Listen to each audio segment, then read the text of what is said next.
O título do sermão esta manhã é Estamos em Guerra. Estamos em guerra. Há cerca de uma semana atrás, no sábado 7 de outubro, nós fomos todos surpreendidos por notícias horríveis que vinham desde Israel. Um grotesco ataque de uma organização terrorista, Hamas, em território israelita. Pelo menos foram contabilizados 1.300 mortos até ao momento. Entre eles bebés e crianças. Mortos, muitos deles, das maneiras mais cruéis que vocês podem imaginar. Algo impensável aconteceu, um ataque inesperado que ceifou vidas de centenas de inocentes. A resposta de Israel veio nas palavras do seu presidente, Benjamin Netanyahu, que disse o seguinte: estamos em guerra. Estamos em guerra. Não numa operação, não são rondas de combates, é uma guerra. Israel, incrivelmente e inexplicavelmente até ao momento, ainda muito mais se vai saber sobre isso, foi apanhada mais uma vez de surpresa, como em 1977, na famosa guerra de Yom Kippur. Um dos exércitos mais sofisticados do mundo. Uma das agências secretas das melhores de todo o mundo, mais uma vez, foi apanhada de surpresa neste ataque. Israel, melhor do que ninguém, deve saber que nunca terá paz na sua terra. Israel, melhor do que ninguém, deve saber que vive debaixo de constante ameaça e será atacada à mais mínima oportunidade. E não pode relaxar-se, como aconteceu em 1973.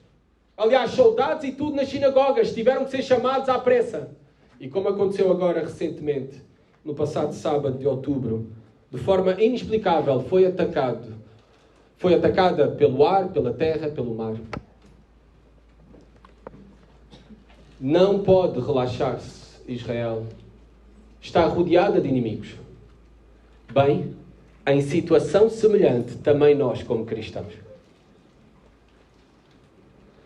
Nós devemos ter a mentalidade que estamos em guerra. Obviamente não estamos em guerra contra o Hamas, mas sim estamos em guerra contra inimigos muito mais poderosos. Nós não estamos em guerra contra inimigos visíveis que os nossos olhos podem ver, mas estamos em guerra contra inimigos invisíveis, e esses são os mais perigosos. Estamos numa batalha espiritual. Estamos numa guerra espiritual. E nós devemos ser conscientes e ter esta mentalidade de estarmos sempre vigiando e prontos. É imprescindível também nós, como soldados cristãos nesta batalha espiritual, conhecermos as estratégias e as artimanhas do nosso inimigo. É essencial nós, como cristãos, conhecermos bem quem é o nosso inimigo, o diabo, bem como as suas estratégias.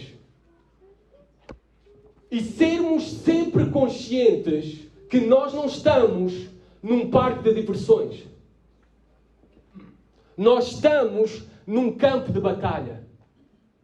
E o grande problema acontece, como aconteceu com Israel, quando se relaxam.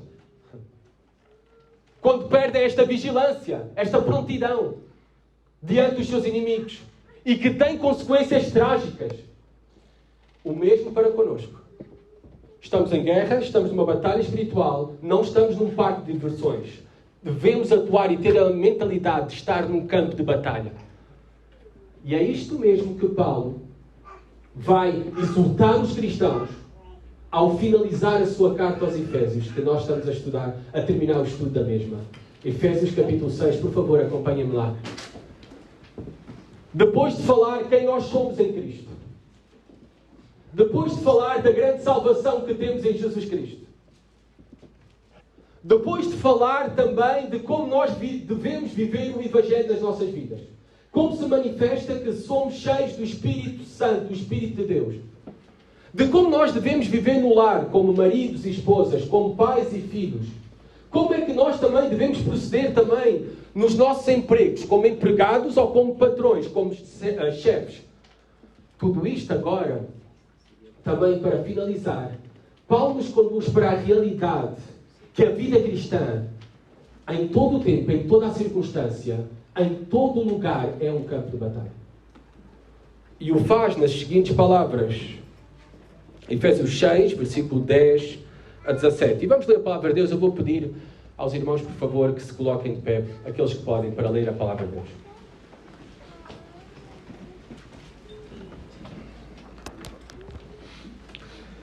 Diz assim a palavra de Deus, Efésios 6, 10.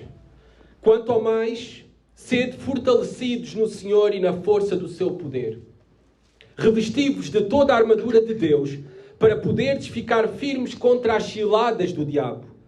Porque a nossa luta não é contra o sangue e a carne, e sim contra os principados e potestades, contra os dominadores deste mundo tenebroso, contra as forças espirituais do mal nas regiões celestes. Portanto, tomai toda a armadura de Deus, para que possais resistir no dia mau e depois de terdes vencido tudo, permanecer inabaláveis.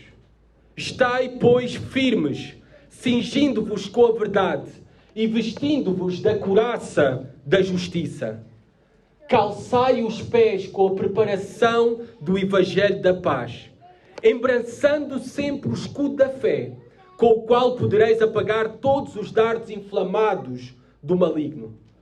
Tomai também o capacete da salvação e a espada do Espírito, que é a palavra de Deus. Podem sentar-se, irmãos.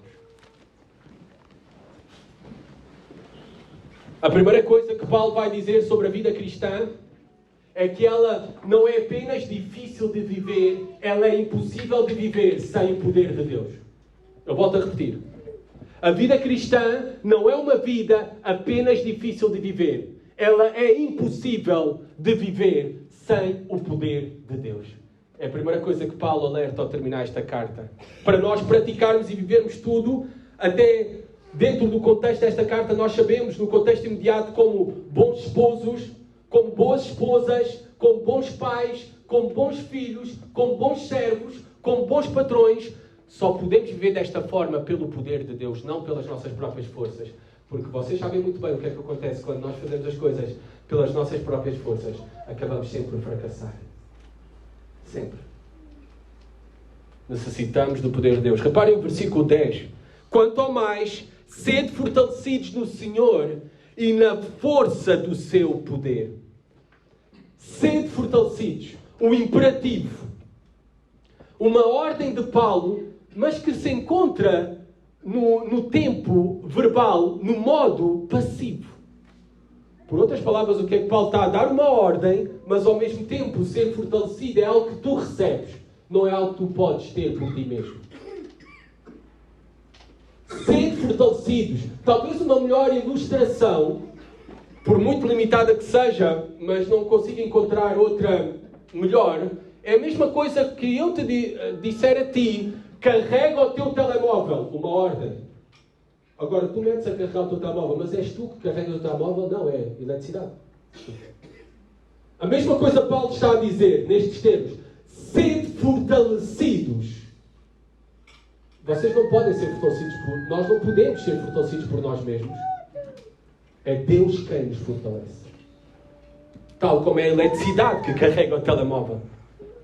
Sede fortalecidos no Senhor. No Senhor.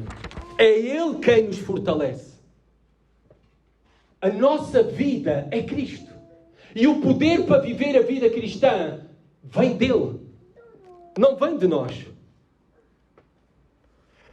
O combustível para andar o nosso carro na vida cristã vem do céu. Não vem das nossas forças. A esperança na vida cristã não está em nós. Está nele. no Senhor, fortalecidos no Senhor. Se nós olhamos para nós mesmos, se eu olho para mim mesmo, literalmente eu tenho todas as razões para entrar em desespero nesta vida. Porque eu nunca, primeiro, vou conseguir cumprir com o padrão de Deus. Ser uma esposa sujeita àquele marido. Ser um marido que ama aquela esposa. Ser um pai paciente para com aqueles filhos. Se nós colocamos os olhos apenas nas circunstâncias e em nós mesmos, nós vamos entrar em desespero. Porque nós também nunca iremos conseguir cumprir o padrão de Deus para as nossas vidas. O padrão de Deus é mais elevado. A vida cristã só pode ser vivida no poder de Deus. Porque senão, olhando para nós mesmos, nas nossas forças, nós sabemos que fracassamos muitas vezes como maridos, não é?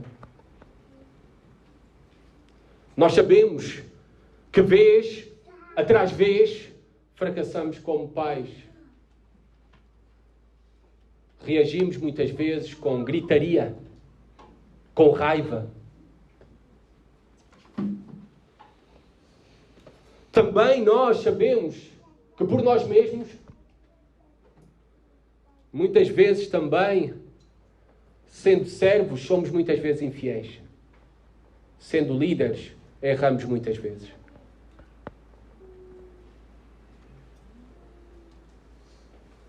Essa foi uma reflexão que eu tive de fazer esta semana, sendo relembrado que faz 10 anos que eu fui consagrado ao Ministério Pastoral, fez no dia 13 de outubro. E podia fazer essa reflexão destes 10 anos. E também ver que uma jornada de acertos, mas uma jornada de erros.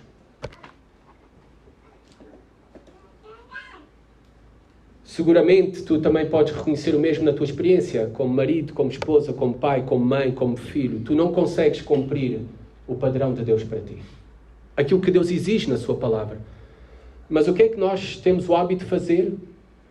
É continuar a tentar resolver as coisas com as nossas próprias forças. Não é? Se o meu filho tem problemas com raiva, o que eu tenho que fazer é inscrevê-lo num desporto de combate. Que é para ele acalmar, não é? Libertar tudo. É a mentalidade de resolver as coisas pelas nossas próprias forças. Se eu tenho problemas no casamento, se eu estou a ter problemas com a minha esposa, o que é que eu vou fazer? Vou comprar um pacote no Odisseias para uma saída romântica. Como a saída romântica vai resolver todos os problemas. E vocês sabem o que é que acontece depois da viagem? Volta tudo. Outra vez. Mais cedo ou mais tarde. É tentar resolver as coisas com as nossas próprias forças. Nós tentamos resolver os nossos problemas, as dificuldades da vida nas nossas próprias forças. Mas o que Paulo nos exorta a fazer é olhar para o Senhor como o único que nos capacita e tem o poder de nos capacitar a viver desta forma. Por meio dos recursos da graça que Deus já nos deu em Jesus Cristo para viver. Em toda e qualquer circunstância, nós temos tudo o que necessitamos. O poder de Deus está à nossa disposição. Cristo já nos foi dado. O seu Espírito está em nós. E os recursos da graça que Ele já providenciou para cada um de nós. O que devemos então viver é, como Paulo diz, na força do seu poder.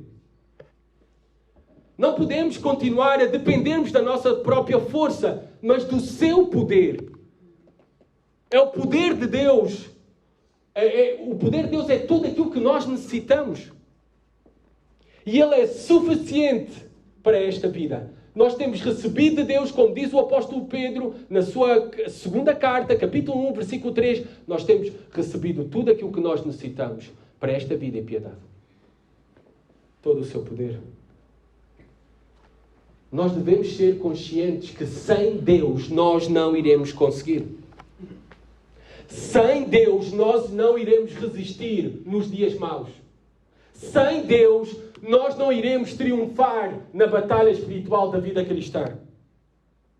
Sem Deus, nós não seremos os cônjuges que Deus espera que nós sejamos. Sem Deus, nós não seremos os pais que Deus ordena que nós sejamos. Sem Deus, tu não serás o filho obediente que deves ser, de honrar o teu pai e a tua mãe. Sem Deus, não seremos os empregados, nem os chefes, para glorificar a Deus no nosso trabalho. Devemos ser conscientes que precisamos do poder de Deus. Que a vida cristã é uma batalha constante. E que tornarmos cristãos não nos tornou a vida mais fácil, antes pelo contrário. Em certa maneira podemos afirmar que tornou tudo mais difícil. Somos conscientes que não podemos viver de acordo ao padrão que Deus exige para nós. Mas também devemos ser conscientes que a vida cristã, desde a salvação, santificação, não depende de nós, depende tudo dele. E é pelo seu poder. Por isso há esperança. E temos o seu poder à nossa disposição. Devemos ser conscientes do poder de Deus. E eu creio que um dos grandes problemas da igreja hoje em dia, eu creio que um dos grandes problemas dos pastores hoje em dia é que eles efetivamente vivem nas suas próprias forças e não na força de Deus. Não na força de Deus. Por isso é que os nossos momentos de oração são tão escassos. Por isso é que as nossas reuniões de oração também estão tão vazias. Porque nós continuamos a crer que podemos viver a vida cristã nas nossas próprias forças. E eu tenho essa tentação todos os dias. Não é só vocês. E Paulo alerta-nos que devemos viver a vida cristã pelo poder de Deus. Pelo poder de Deus. Sem o Espírito Santo é impossível. Versículo 11 e 13. Paulo vai falar agora destes inimigos que nós temos como cristãos. O inimigo e os inimigos do povo de Deus. Nesta batalha espiritual. Reparem, versículo 11. Revesti-vos de toda a armadura de Deus para poderes ficar firmes contra as ciladas do diabo. Novamente outro imperativo de Paulo. Revesti-vos de toda a armadura de Deus. Nesta batalha espiritual em que todos nós estamos, se somos cristãos, nós não temos que fazer uso das nossas próprias armas. Ou das armas que os homens que este mundo oferece para viver esta vida. Nós sim temos que fazer uso daquilo que Paulo chama aqui, de uma maneira ilustrada, a armadura de Deus. Nós temos que fazer uso das armas divinas. Dos recursos que vêm dele, não de nós. E reparem, Paulo diz, revesti-vos de toda a armadura de Deus. Necessitamos de toda a armadura de Deus. Necessitamos de todos os recursos que Deus nos deu. Não precisas somente da oração, precisas também da palavra de Deus. Às vezes alguns se perguntam, o que é mais importante na vida cristã? A palavra ou a oração? É a mesma coisa que perguntares o que é mais importante para ti, inspirar ou expirar? E não precisas apenas da palavra e da oração. Precisamos também da igreja. Precisamos de todos os recursos, de toda a armadura de Deus. Que Deus já nos deu, providenciou. Não deixemos nenhuma peça da armadura de Deus ficar pendurada no fundo do armário sem ser utilizada. Paulo diz, revesti-vos de toda a armadura de Deus. Para quê? Versículo 11, na parte final, para poderes ficar firmes contra as ciladas do diabo. Aqui é identificado o nosso inimigo. Já vamos falar dele em detalhe. Porque temos que conhecer o nosso inimigo. Mas aqui Paulo diz para poderes ficar firmes nesta batalha espiritual. A ideia aqui é de resistir. de ficar de pé não é para cair nas ciladas do diabo. Ele tem armadilhas, artimanhas, astúcias mil para destruir as nossas vidas. Aqui também a tática não é ofensiva para com o diabo. Na verdade, Paulo diz que devemos ter uma tática defensiva para ficar firmes. Esta ideia e palavras no sentido militar daqueles era usada para aqueles que estavam firmes em vigilância. Ou aqueles que eram atacados pelos inimigos se mantinham nos seus postos, resistindo à sua ou na sua posição. Ficar firmes. Esta ideia de sustentar-se na batalha espiritual, sustentar-se, ficar numa posição crítica quando estamos a ser atacados. Mas permanecer. Permanecer. É uma posição de defesa, não de ataque. O que é que isto nos diz? Nós não somos chamados a praticar cultos de amarrar o valente. Cultos de amarrar o diabo. De ter esta ofensiva de cultos para expulsão de demónios. Paulo não nos diz isso. Paulo diz sim, para termos uma ação defensiva. Na verdade, nós não precisamos de cultos para amarrar o valente. O valente como uma referência ao diabo.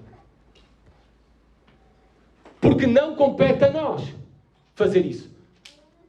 Porque, na verdade, o diabo, ele está preso pela trela que Deus está a segurar na sua mão. Na verdade, não é pelo nosso poder também. Nós não temos nenhum poder sobre o inimigo. Lembrem-se, na vida cristã, o poder vem de Deus. Além disso, também, o nosso inimigo, o diabo, já é um inimigo derrotado. Já foi derrotado na cruz. A sua sentença já está confirmada. E ele, na verdade, só age de acordo com aquilo que Deus permite ele agir no mundo.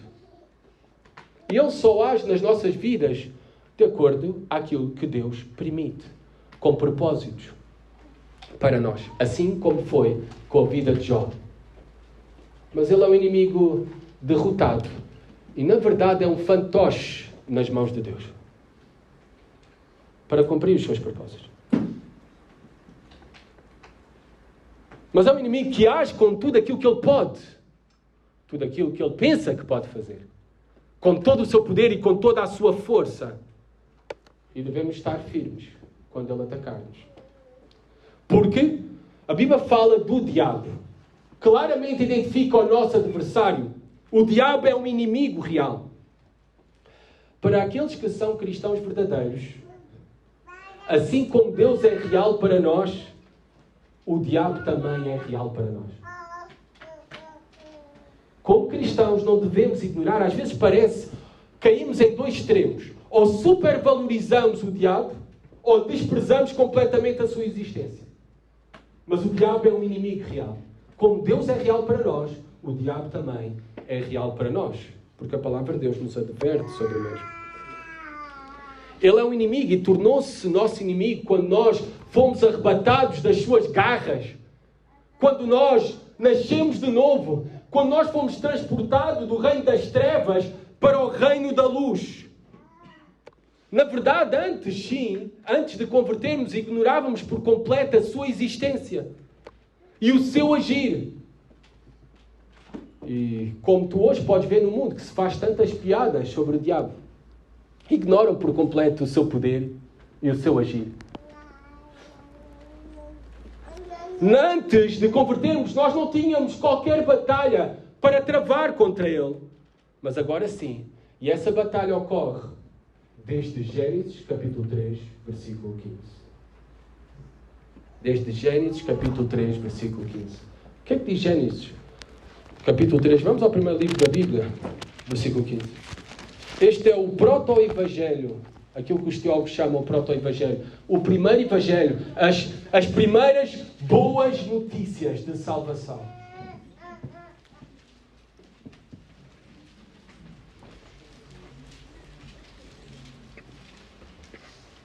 E desde aqui está a nossa inimizade com o diabo. Desde o começo. Porém, inimizade entre ti, está a falar para a serpente, para o diabo. Porém, inimizade entre ti e a mulher, entre a tua descendência e o seu descendente, está a falar de Jesus Cristo. Nascido da mulher. O Deus que se fez carne, o nosso Salvador prometido, que já veio. Este ferirá a cabeça e tu lhe ferirás o calcanhar. Desde aí que há inimizade entre aqueles que estão em Cristo e o diabo. Inimizade. Se ele é inimigo de Cristo, é nosso inimigo, porque nós estamos nele, em Jesus Cristo. O diabo odeia os cristãos. Porque se tu és um verdadeiro cristão, tu és portador da imagem de Jesus Cristo. Se tu és verdadeiro cristão, tu tens o Espírito de Cristo. E há uma inimizade, desde o começo, como nós lemos em Gênesis 3,15, entre Cristo e o diabo. Se tu és um verdadeiro cristão, é porque foste arrancado do poder de Satanás. E como foste arrancado do seu domínio, do seu reino, ele irá perseguir-te para o resto da tua vida. Esta é a realidade. Ele odeia-te. Esta é a realidade pela qual o mundo nos odeia, porque está debaixo do domínio do diabo, do Deus deste século. Reparem, João 15. Vamos ao Evangelho de João. Então, temos Mateus, Marcos, Lucas, João, no Novo Testamento.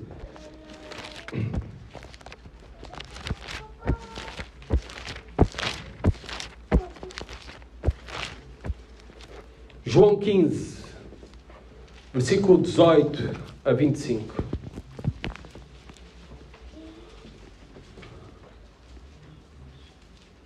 Diz assim a palavra de Deus.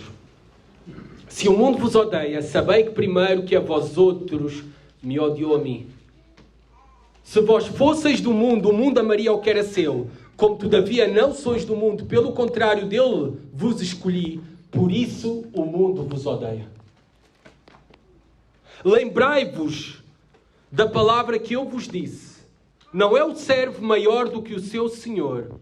Se me perseguiram a mim, também perseguirão a vós outros. Se guardaram a minha palavra, também guardarão a vossa. Tudo isto, porém, vos farão por causa do meu nome, porquanto não conhecem aquele que me enviou. Se eu não viera, nem lhes houvera falado, pecado não teriam, mas agora não têm desculpa do seu pecado. Quem me odeia, odeia também a meu Pai. Se eu não tivesse feito outra vez, se eu não tivesse feito entre eles tais obras, quais nenhum outro fez, pecado não teriam. Mas agora não somente têm eles visto, mas também odiado, tanto a mim como a meu Pai. Isto, porém, é para que se cumpra a palavra escrita na sua lei. Odiaram-me sem motivo. A razão pela qual o diabo, os demónios e o mundo nos odeia é porque nós somos de Jesus Cristo. E Jesus Cristo está em nós. É porque Jesus Cristo nos ama e nós o amamos a Ele. Essa é a razão pelo qual este mundo odeia o cristianismo. O diabo tem um grande ódio contra nós, porque ele sabe que também é um inimigo derrotado. Ele sabe que já perdeu a guerra. Ele sabe que não tem como ganhar. O que agora ele está a fazer, na sua fúria, é tentar aquilo que, na linguagem militar, é a tática da terra queimada. Quando tu perdes a guerra e estás a recuar, o que tu vais fazendo é destruindo as tuas mais valiosas infraestruturas para não deixar nada para o inimigo. Pontes,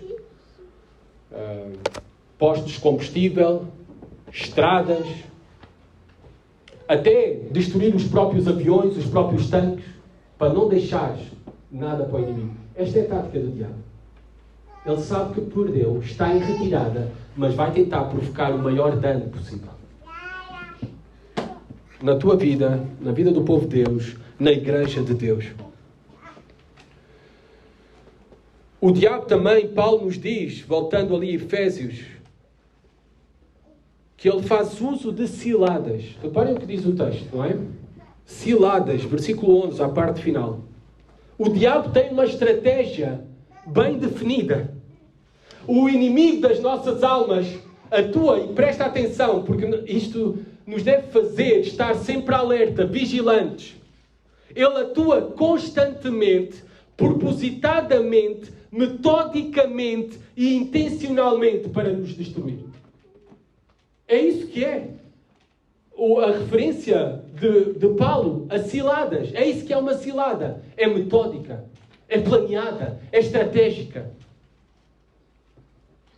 O nosso inimigo é astuto e tem uma estratégia bem definida. Alguém disse, e eu tenho que concordar, talvez a pessoa que nos conhece mais, além de Deus, talvez a pessoa que nos conhece melhor é o próprio diabo. Talvez a pessoa que nos conhece melhor é o próprio diabo.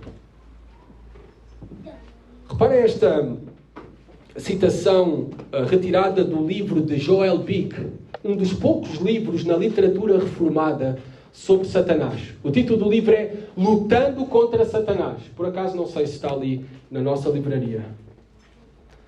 Reparem o que diz na página 99.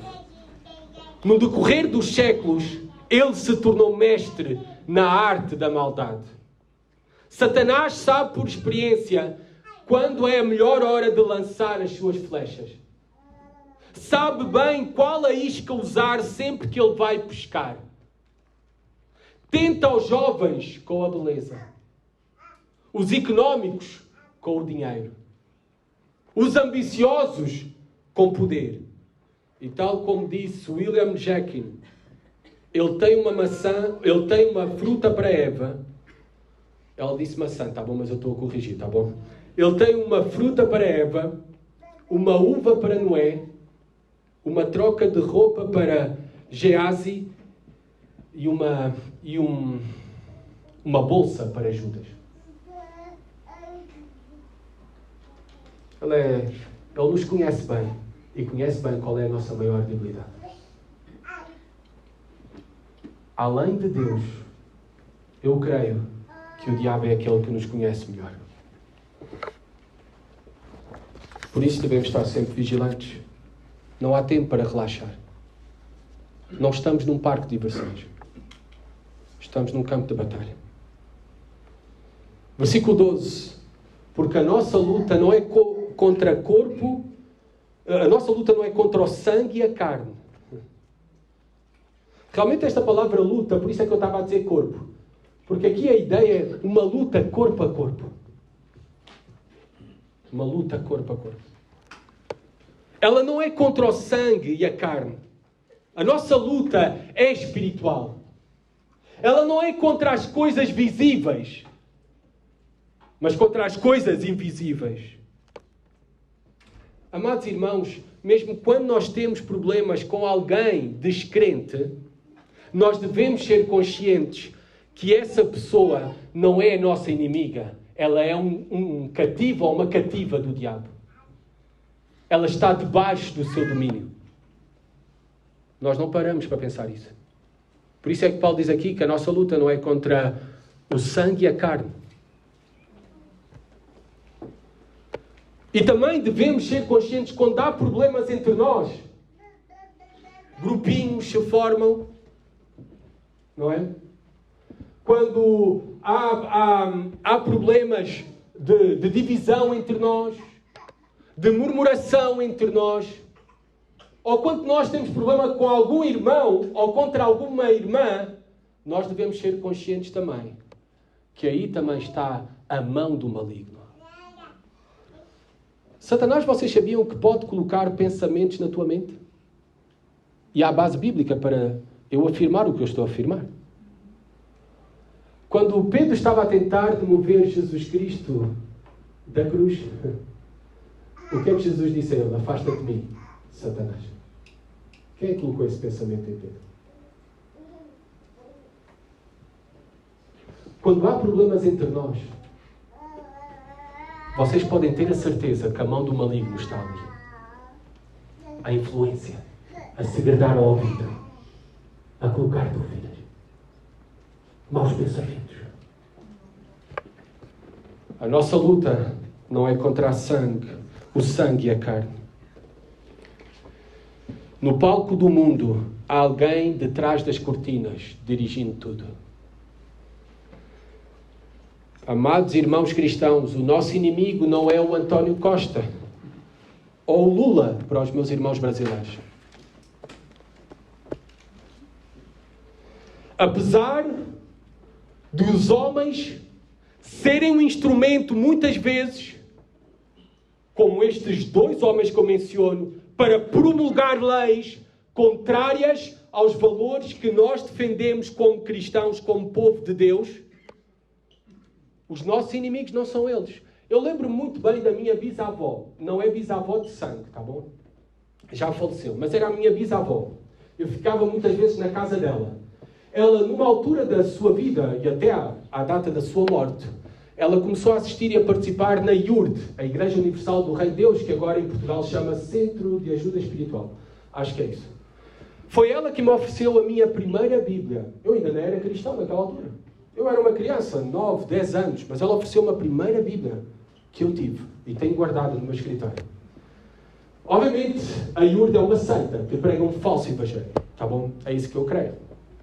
Ainda que acredito que há pessoas dentro destas igrejas neopentecostais que verdadeiramente elas são convertidas porque confessam a Jesus Cristo como Senhor e Salvador.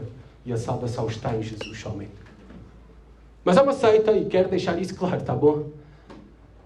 Porque eu não vou apoiar agora as práticas da minha avó. Eu lembro quando estava em casa, estava na sala, ela ficava a maior parte do tempo no seu quarto. Tinha televisão, tinha rádio e tudo. E de repente eu ouvia uns gritos. Até me assustava às vezes. Criança, imagina, 9, 10 anos. Está amarrado! Está amarrado! Eu já sabia do que é que se tratava. Eu podia não estar à frente da televisão. Mas quando ela gritava, está amarrado, ela estava a falar do António Guterres na altura, ou do Mário Soares, que aparecia na televisão. Eu sabia que esses dois estavam a aparecer porque ela era uma grande cavaquista.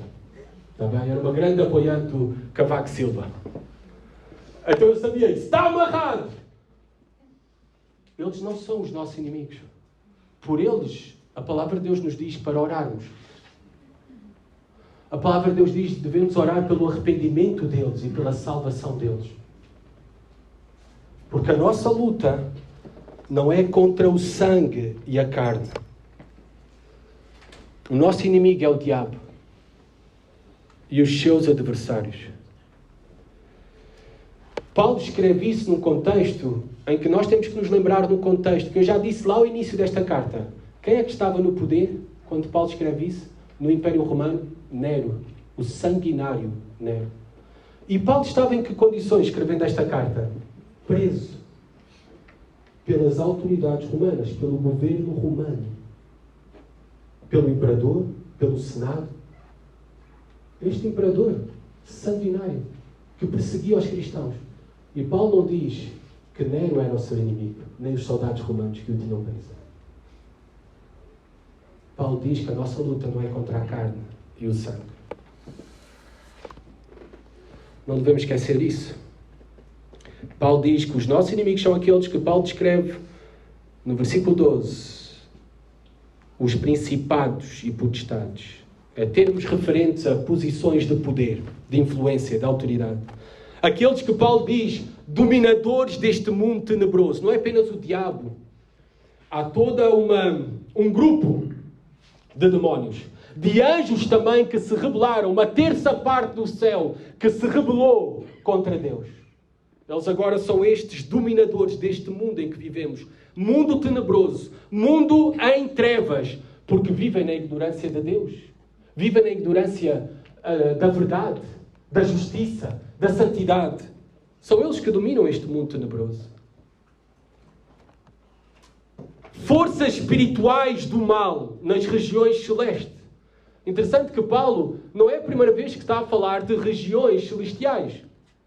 Neste versículo. Ele ao longo da carta já falou pelo menos 4 vezes de regiões celestiais. Aliás, ele disse que nós estamos sentados em lugares celestiais. Ele faz isso também O que Paulo nos está a relembrar aqui, ao terminar a carta aos Efésios, é que as regiões celestiais é referência a este mundo espiritual. Neste mundo espiritual, nós já temos a vitória. Nós já estamos sentados em lugares celestiais pela obra de Cristo. Nós somos, como Paulo diz no primeiro capítulo, abençoados por toda a sorte de bênçãos espirituais nos lugares celestiais. Mas Paulo também nos adverte, é neste mundo espiritual que ainda há uma guerra para travar. Ainda não acabou. Há uma batalha, há inimigos. E Paulo menciona e dá toda esta descrição para nos fazer pensar no poder dos nossos inimigos. Por isso é que Paulo, versículo 13, volta agora ao tema da armadura de Deus. Reparem o que diz: tomai toda a armadura de Deus. Tomai toda a armadura de Deus.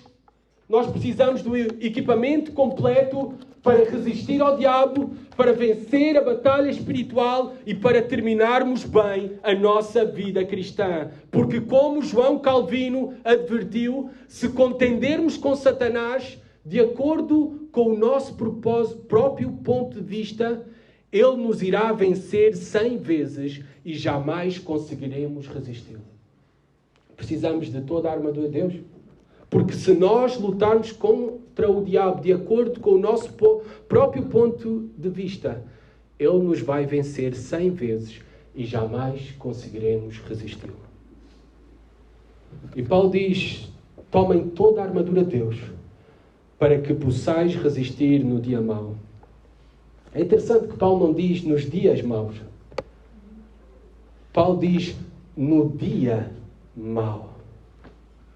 Uma época, um evento, que nós muitas vezes não sabemos quanto tempo é que irá durar.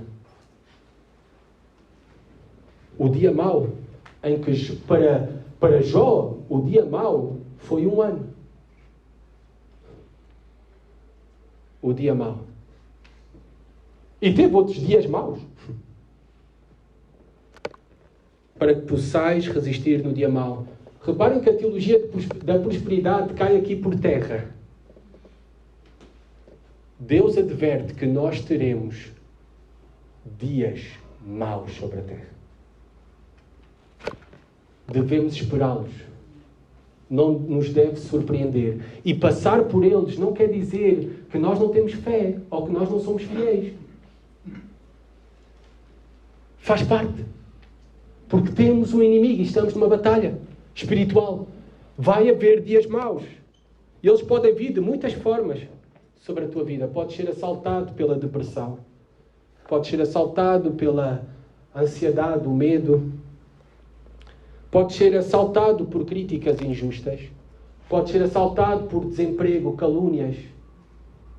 Podes ser assaltado na escola por bullying. Podes ter um acidente de carro. Podes ter cancro aos 40 anos. Pode morrer algum dos teus pais. O dia mau. O dia mau. Dias maus virão, nos quais nós seremos golpeados. Dias maus em que o inferno se irá virar contra nós. E seremos tentados nesses dias a duvidar de Deus. Seremos tentados a blasfemar contra Deus. Seremos tentados a fazer mal a outros, a vingar-nos. Seremos tentados no dia mau à amargura. Seremos tentados no dia mau à murmuração. Seremos tentados no dia mau até à apostasia. Devemos estar preparados para poder resistir no dia mau, porque ele vem. E diz Paulo, depois de teres vencido tudo, permanecer inabaláveis. Paulo, na verdade, há outras traduções, talvez vocês tenham em português, que, na verdade, diz, depois de terem feito tudo. E eu creio que essa é uma melhor tradução do que esta, na revista atualizada, depois de teres vencido tudo. Na verdade, Paulo, a ideia aqui é depois de termos feito tudo o necessário para resistir ao inimigo, permanecer inabaláveis. Com a armadura de Deus, com os recursos de Deus, nós temos tudo à disposição que é necessário para resistirmos ao nosso inimigo. A vitória derradeira nós sabemos que só iremos receber na glória. Só quando um atleta só é premiado quando cruza a meta.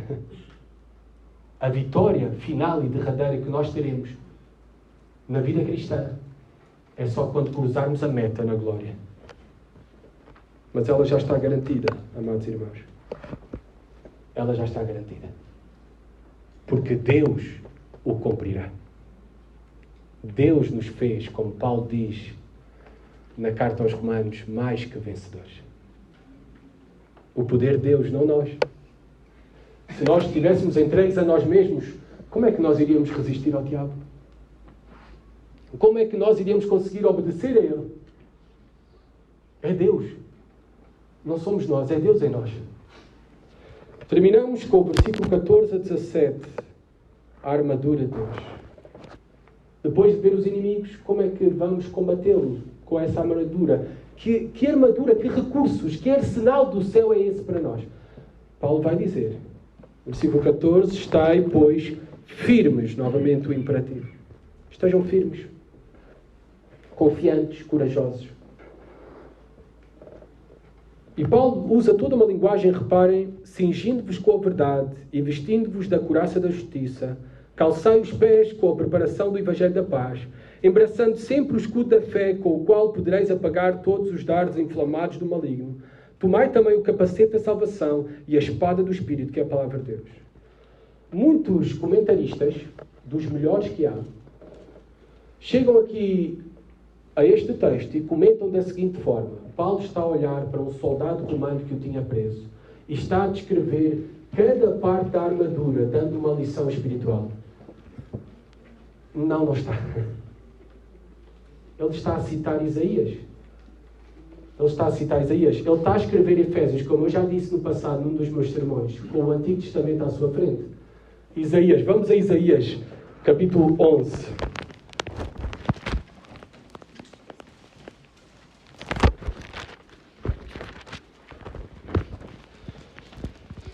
E vocês vão ver, há várias citações que eu não vou ler, mas vou ver esta para provar que ele está a citar Isaías. Que toda esta descrição, cingindo-vos com a verdade, vestindo-vos da couraça da justiça, é citação de Isaías. E há a continuação também. Capítulo 11 vemos, do tronco de Jessé sairá um rebento e das suas raízes um renovo. Sabem de quem é que está a falar aqui Isaías? De Jesus Cristo.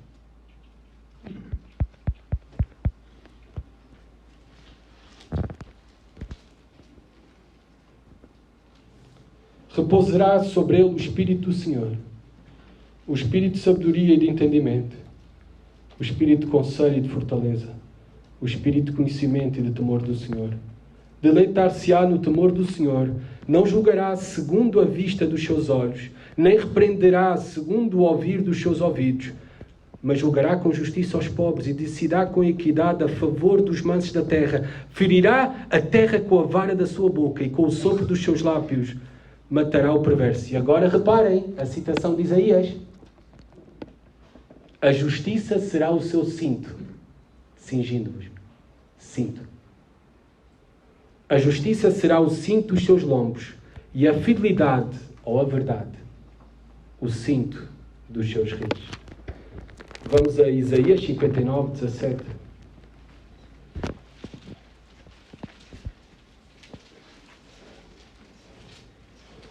Para provar que Paulo está a citar Isaías aqui. Não está a inventar nada, Paulo. Diz assim a palavra de Deus, falando novamente do Messias, Jesus Cristo. Vestiu-se de justiça como de uma couraça e pôs o capacete da salvação na cabeça. Pôs sobre si a vestidura da vingança e se cobriu de zelo como de um manto. Vestiu-se de justiça. capacete da salvação fala mais à frente também no outro versículo. Eu podia continuar, tem várias outras citações de Isaías. É toda uma linguagem de Isaías. Sabem o que é que Paulo nos está a dizer? Que a nossa armadura é o próprio Cristo.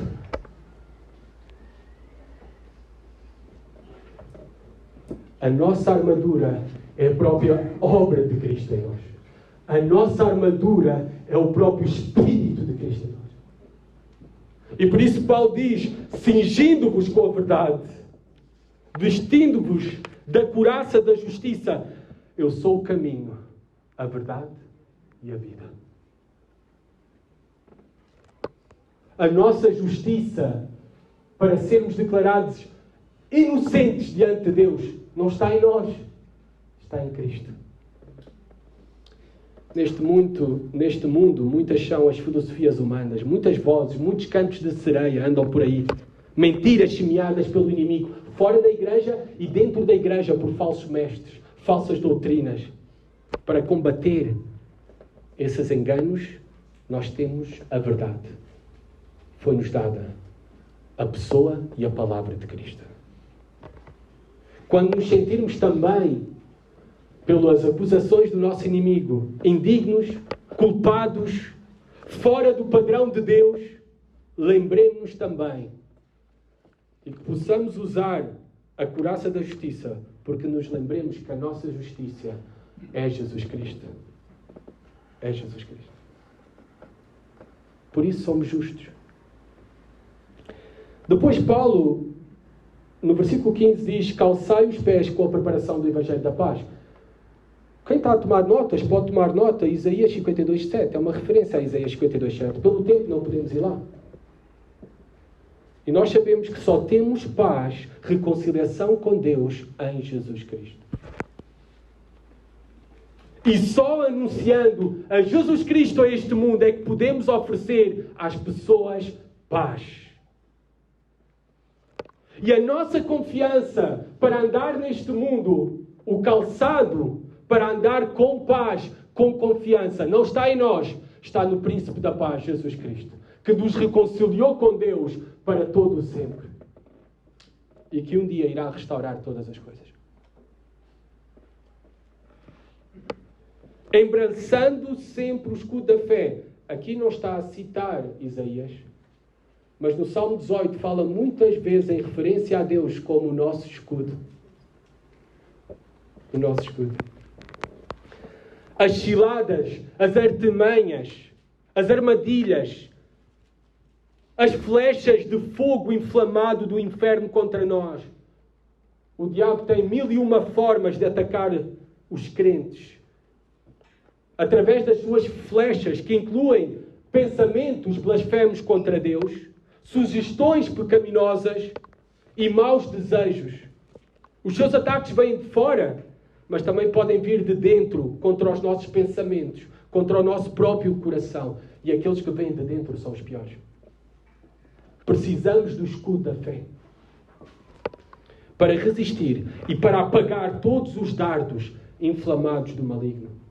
A fé que nós recebemos de Deus, a fé nas promessas de Deus, a fé em quem é Deus e nas suas promessas para nós. Versículo 17, capacete da salvação, já lemos em Isaías 59:17. Tomai também o capacete da salvação. Quem é o autor e consumador da nossa salvação? Jesus Cristo. É nele que descansamos. Não em nós. É nele quando somos tentados à dúvida, em que Deus nos abandonou nos momentos mais difíceis, nos dias maus, para proteger a nossa mente contra essas mentiras do inimigo. Nós sabemos que a nossa salvação está segura em Jesus Cristo, o autor e consumador da nossa salvação. Que não podemos perder a nossa salvação, porque não fomos nós a ganhá-la. E também a salvação futura que nós temos nos dá força para o presente também. É a verdadeira esperança que nós temos para o futuro, para resistir nos dias maus. Por último, a espada do Espírito, que é a palavra de Deus. Para vencer o diabo temos que lutar e usar a mesma arma que Jesus usou para o vencer no deserto. Qual foi? A palavra de Deus. Somente a palavra de Deus fará o diabo fugir de nós. Somente a palavra de Deus. Muitos não resistem ao diabo. Muitos sofrem grandes danos. Até serão salvos ao final. Mas as suas vidas caem em vergonha, em desgraça, perdem casamento e tudo. Abandonam até os seus filhos. Sabem qual é o problema deles? É porque eles não conhecem bem a palavra de Deus e não puderam resistir contra o diabo.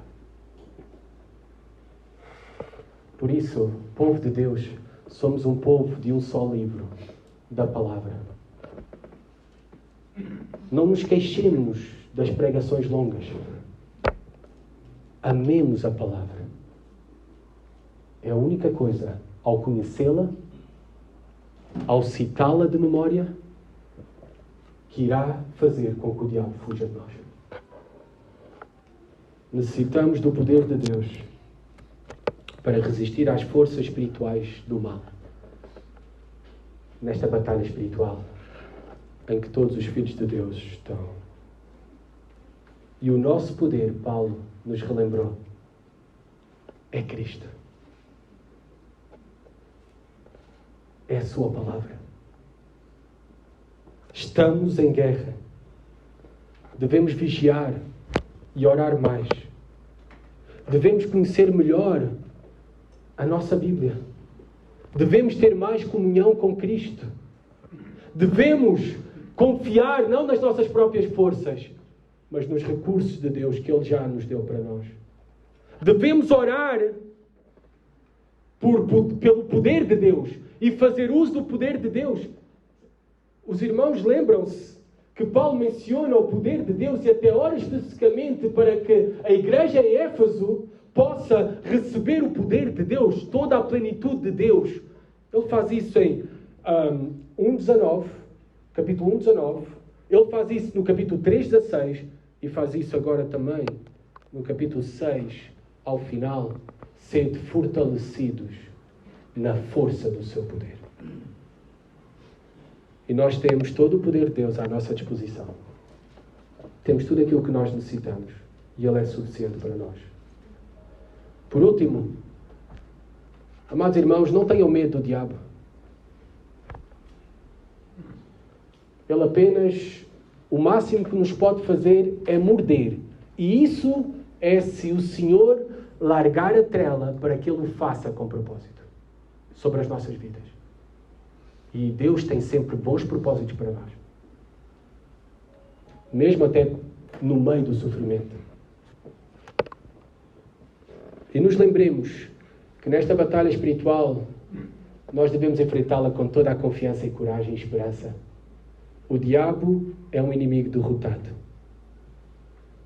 Em Cristo nós já temos a vitória assegurada. Por isso que vivamos combatendo, mas também triunfantes.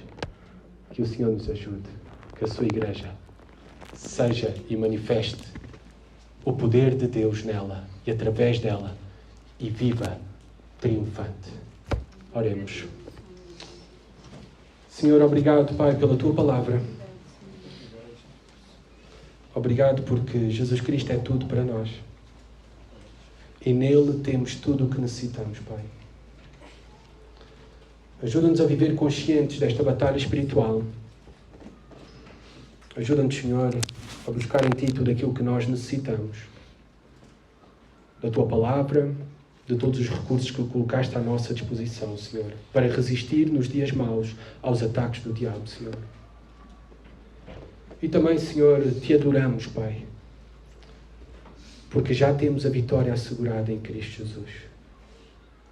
Te adoramos, Pai, porque já nos podemos ver, como a carta aos Efésios nos relembra, em lugares celestiais, sentados contigo, reinando contigo para todo sempre.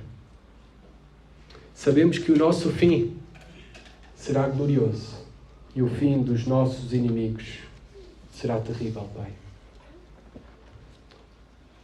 Louvado sejas Tu por tão grande salvação. Glória seja a Ti, em nós, na Tua Igreja, Pai. Manifesta o Teu poder. Amém.